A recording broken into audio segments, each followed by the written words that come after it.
Happy Odin's Day to you, kind sir. Happy Odin's Day. May the Should have one, Odin on for a guest one day. yeah. I think the one-eyed If we goddess of can death and find him. wisdom would be a wonderful guest. Maybe he could teach us rune magics.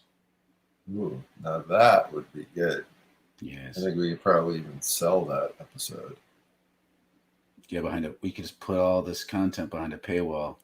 Ka-ching, ka-ching. Odin be praised.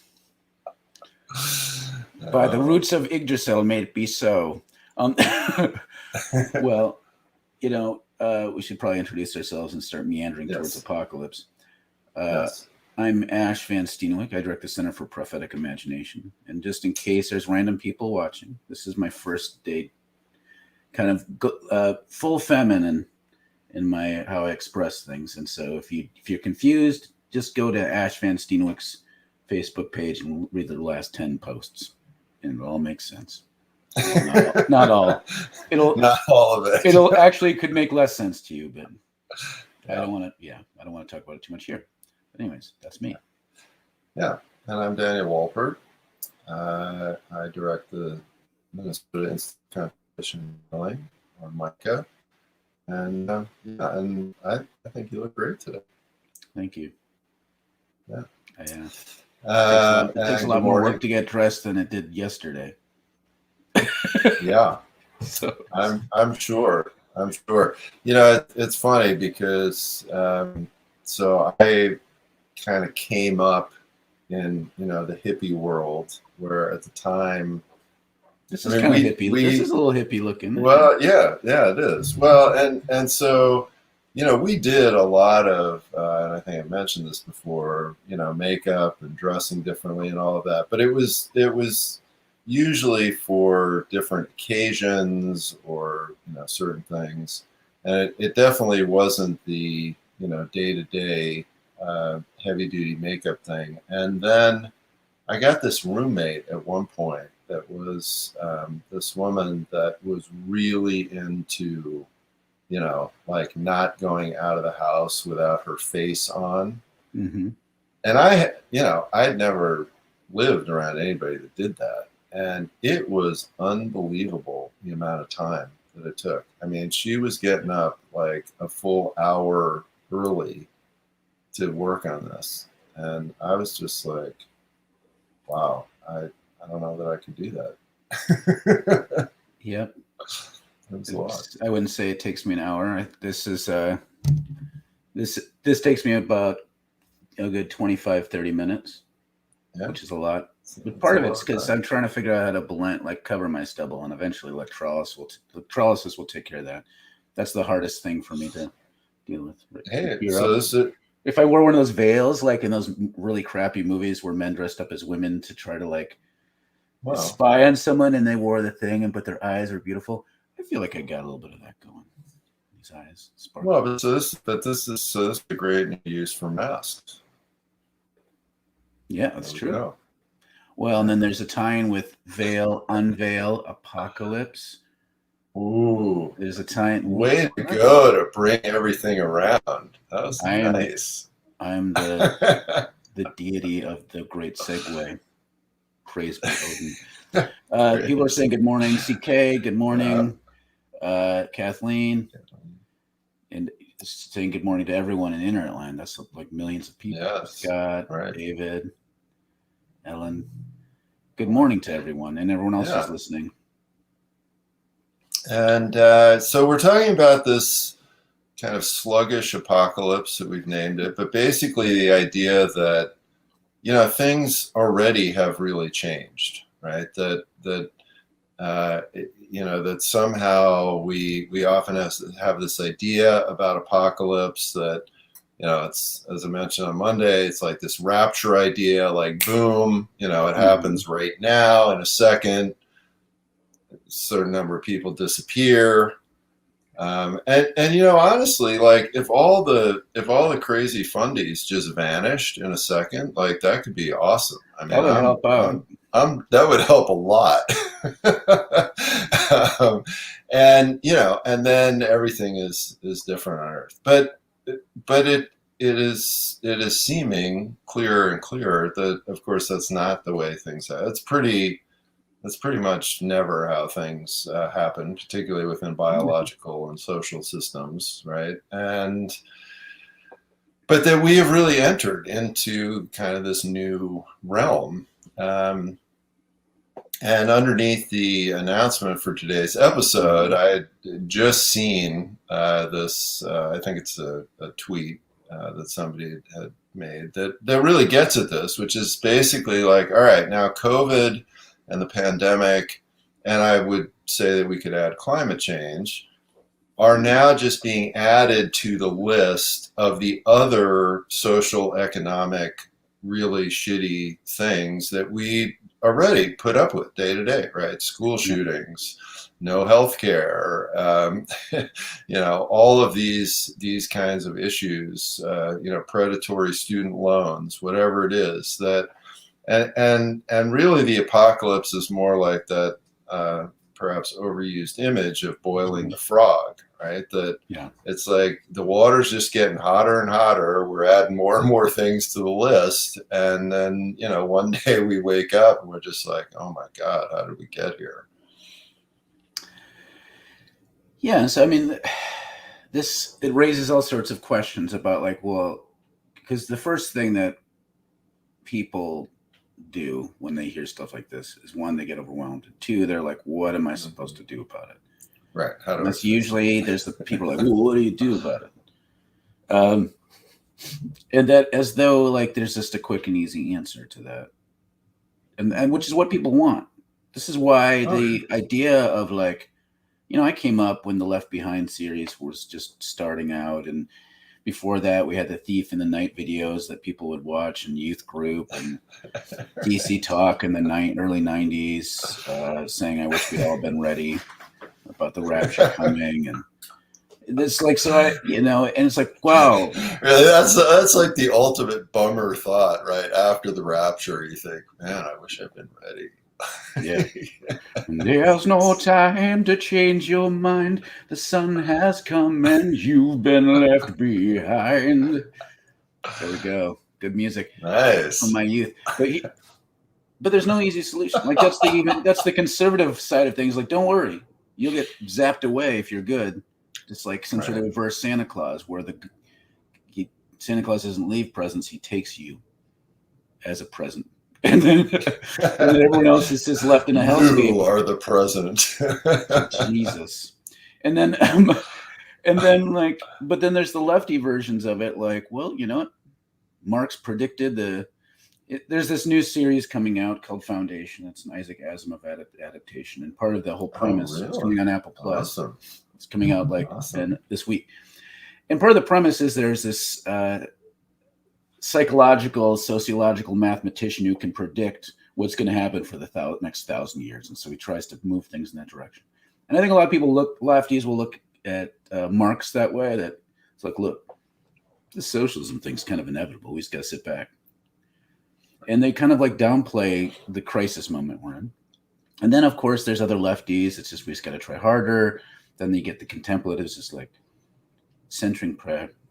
Do that daily, and you'll change yourself and the world like this. And I'm like, well, there's some truth there, but there's too much. There can be naivete in any of these things. And then what's left is just watching cat memes and embracing nihilism. Like, I mean, yeah, which is that's actually a whole type of content of nihilistic memes with cat. Oh yeah, it's hilarious. Yeah, yep. All right, we got a couple comments in already, which is great. Michelle's saying hi. CK writes, how much of this apocalypse is by design? It's the powers and control of world events, and what is the end game outcome? I don't know. Like, I feel like the exploitation stuff is by design, and then I don't know if they want things to be a hellscape. It's just the unavoidable like downside of their thing, and they're like just playing with their house of cards, trying to extract as much for them and live as long as they can. Right. Yeah, I don't really think it's by design. I think that that it arises actually out of the hubris that we can control things. Yeah. Right. And so what folks are think they are designing, we've talked about this myth of progress and the idea that there's a technological fix to everything. Right. What they think they're designing is the solutions, right? Oh, we're going to create utopia. Like it's going to be like the Jetsons, and everybody's going to be zooming around with their cool little dog and flying cars. And then you're like, oh my gosh, wait a minute, what happened? I want a talking dog. What's that? Astro. Okay, Roars. Astro. Ruff, ruff. Yeah. Okay, Roars. I'm like, oh, that's nice. You sound just like should Scooby. Do a whole episode like Astro. I do a pretty good Scooby-Doo impression. Do you want to hear it? Okay, let's hear it. Of course. Okay, Reggie. That's a pretty solid, yeah. Yeah, solid. We need this to keep our apocalyptic, nihilistic void at bay. Yes, absolutely. So no, I don't really think it's by design. I think that what hubris does, and I've been talking about this with a number of folks over this last year. What is actually, to me, one of the most fascinating things about this time that we're in, and somebody on Monday, after the show was over, posted a comment about, is it time to read Isaiah again? And what's amazing to me about a lot of this is that you can actually see these biblical stories unfolding in real time, right? That a people that become deaf, don't listen, don't pay attention, don't follow wisdom, societies that destroy themselves with all this very weird behavior. I mean, it's like that's what's going on, and it really arises out of this hubris that we can control that which really is not ours to control. And so, and so many of the folks that are lifting up different indigenous teachers from around the world, they're all having that same message, right? Like, look, you've forgotten that you're part of an ecosystem, and not just a physical ecosystem, but a spiritual ecosystem. And so everything is really out of whack, and that's not good. Catherine writes, I've been seeing you post about this. My brother and his wife are marine biology nerds who live on a small boat on the Pacific. They talk about loving and being a part of a deeply wounded ecology. They're currently sailing toward Baja and just ran into a bunch of feeding humpback whales. Absolute wonder amidst the terror of systems collapse. Mm-hmm.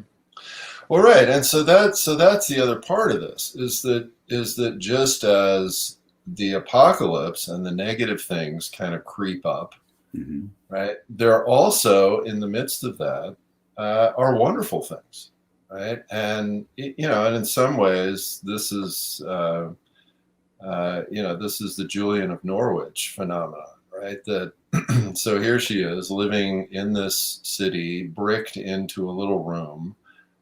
Basically, half the city is dying literally outside of her window.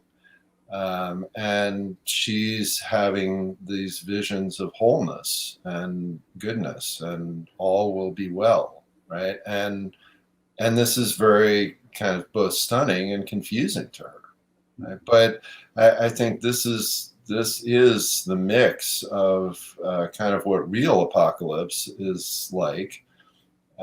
Is that right? You have the deep wounds of the ecology, and you still have the amazing beauty and wonder of the ecology. I mean, I went out last night to watch the moonrise. I don't know how many of you sort of intentionally went and saw the moonrise last night. It was fucking amazing. And I'm standing on this bridge. I went down to the Minnesota River, and there's this old Cedar Avenue bridge over the wetlands down there, and you just get a great view of the eastern horizon from there. And first of all, I was the only person there watching the moonrise, which I thought was just kind of interesting in and of itself. But, this giant orb of light comes up over the horizon. I mean, this thing was so bright. It was spectacular, right? And that was a that was a very holy, powerful moment, and it was great. And it didn't matter that the apocalypse was going on. It was super cool and really fun. Lisa's bummed out about the Jetsons closet. That was the night us. Rapture me now. Okay, Lisa. CK writes, the best TV show is Nostradamus. I remember watching that, and future predictions of the apocalypse and who would be the Antichrist, and how he predicted Hitler. Just I never watched the TV show about Nostradamus. I feel like there's a Nostradamus was so popular for a while. That was hilarious. Yeah, it's been a while since I've heard them. The good old Nostra brought up. Norman points out that apocalypse can have two meanings. The lesser known just means unveiling, not disaster or upheaval. Right. Yeah, and that's the thing is, I mean, this gets to the Julian of Norwich thing. I mean, the book of the revelation to John is basically that same scenario. Mm-hmm. He's in exile on this island, or it's attributed to someone who's on, John on the Isle of Patmos. He's seen things go some really good mushrooms. Yeah, it sees things go to shit, like in his life, and he's sitting there and he sees the heavens open up and God bringing down empire, making things all right. Mm-hmm. All shall be well. And to me, that's kind of the moment we're in now too. It's like we're seeing things go to shit, and the revelation is twofold. One is we need to see what's happening in our world as it is, and this is where, Dan and I will talk about contemplative stuff as a way of perceiving reality. But then it gives us the opportunity to fundamentally change our relationships with ourselves, each other, God, the land, in a way that all things can be well as we participate in this kingdom of God that's always at hand. Right. That's kind of the hope. And it's like, is that a foregone conclusion? No, it's an article of faith, but it requires us living in harmony with the giver of life. I mean, that's kind of the spot we're at. Yeah. Go ahead. Oh. I don't know. Something's fishy about Nostradamus. Nostradamus. Yeah, something smells off about that guy. Yeah, I don't know. That pun was that was some reaching for that one. I think Nostradamus probably was just fake. How dare you? I know. It's a lot of fun. That's my reverse prediction. Medieval apocalyptic prophetic texts or compilations of the lesser demons, all that shit from like Italy, in the 1400s.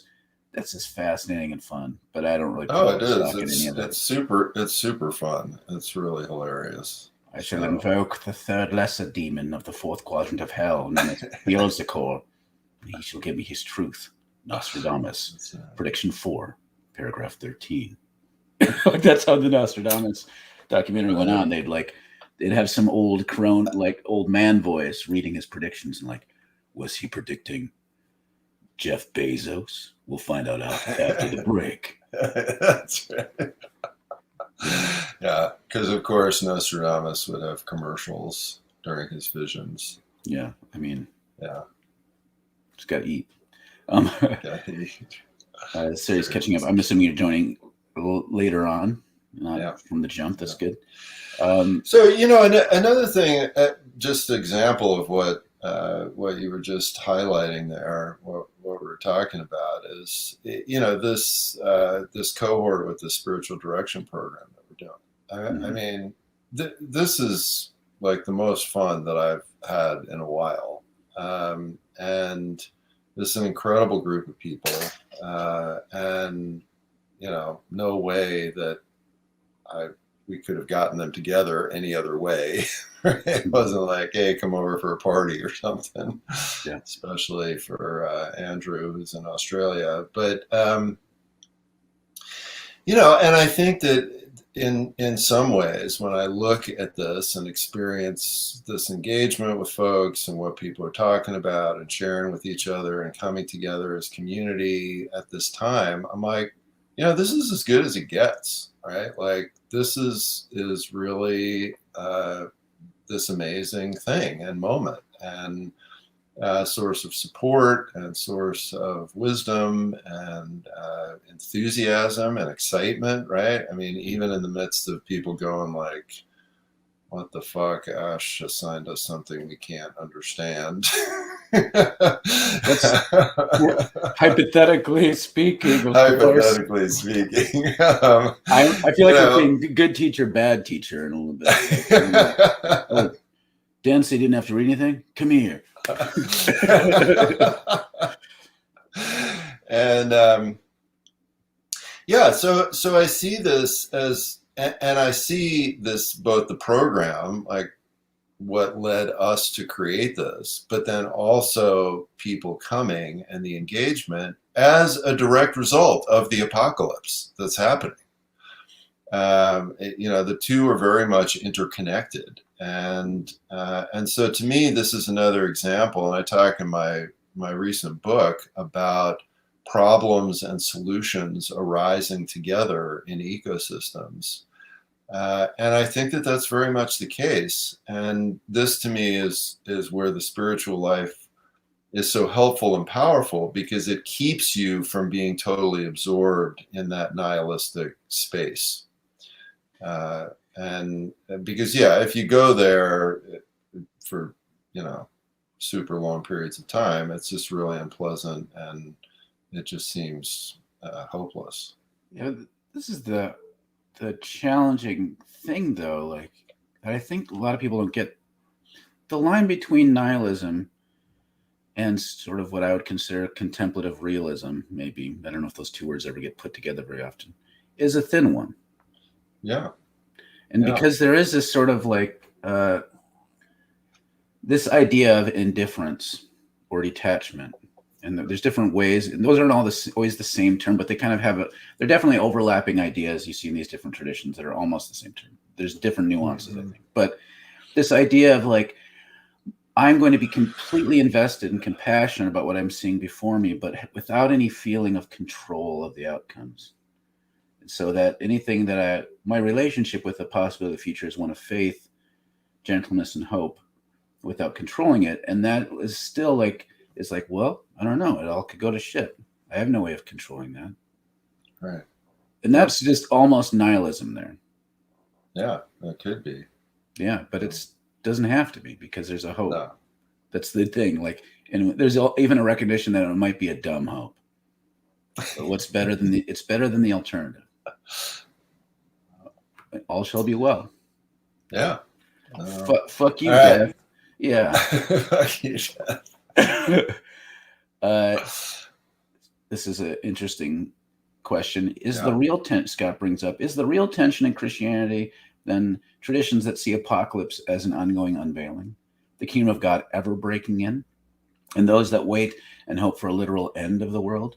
Seems that makes a difference to what kind of upheaval we look and pray for. I mean, I wouldn't say necessarily but it's definitely a big one.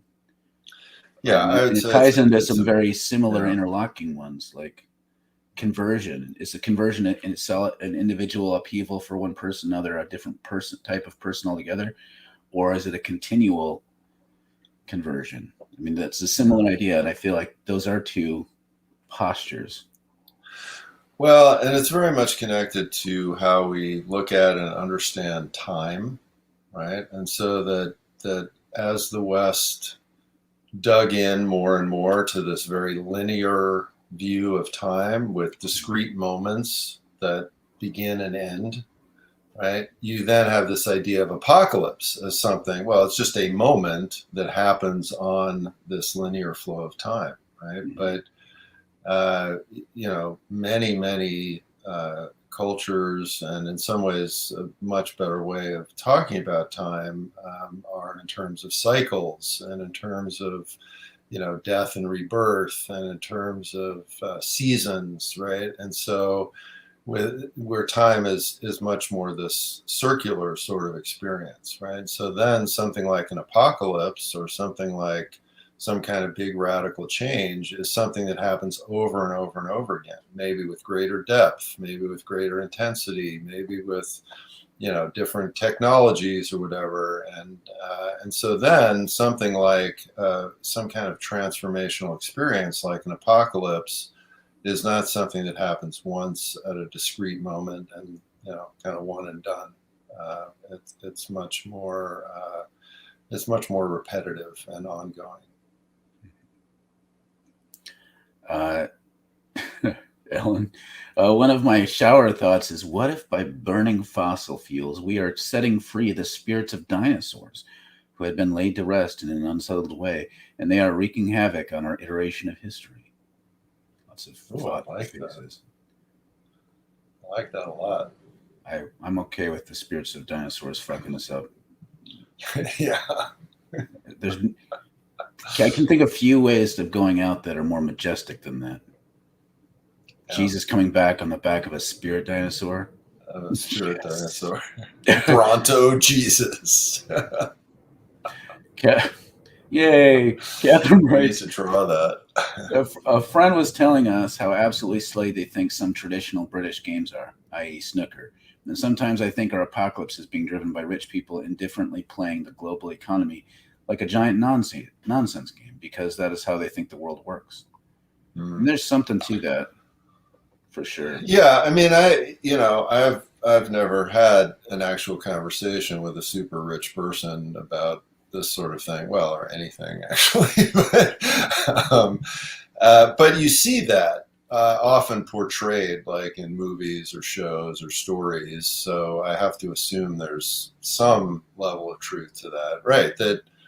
And actually a friend of mine who did rub elbows once with a very wealthy person talked about that experience of going to this event and where basically they had invited all of these supposedly spiritual people to this event to meet them and talk to them.